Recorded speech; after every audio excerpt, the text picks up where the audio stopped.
हवामान विभागाकडून आज अतिवृष्टीचा इशारा। साताऱ्यातील कोयना धरणातून मोठा विसर्ग सुरू। कोयना धरणाचे 6 वक्र दरवाजे उघडले। रात्री धरणाचे 6 वक्र दरवाजे उघडण्यात आले।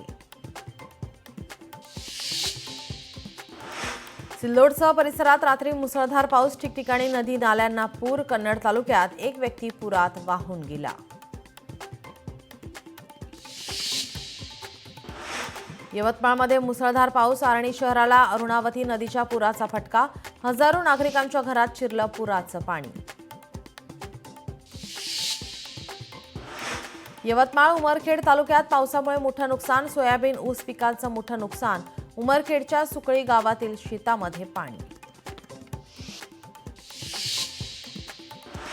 ठाण्याला पावसाने झोडपलं। रात्रीपासून ठाण्यात धोधो पाऊस। विविध ठिकाणी रस्त्यावर मोठ्या प्रमाणात पाणी। वंदना बस डेपो परिसर जलमय।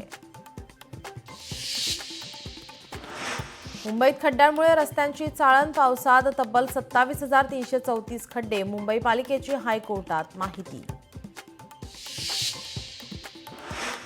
शिवभोजन थाळी योजना पुढेही सुरू राहणार। योजनेसाठी 200 कोटी रुपये मंजूर झाल्याची घोषणा। मात्र 21 कोटी रुपये देऊनही शिवभोजन केंद्र चालकांची बोळवण।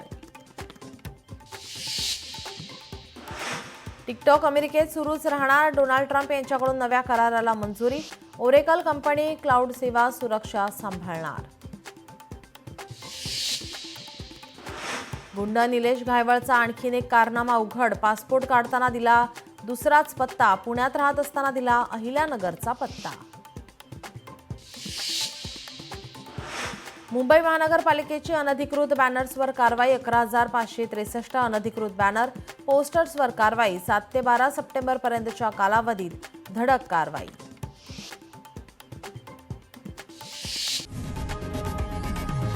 लोकशाही मराठी ऐका, पहा, जागरूक रहा।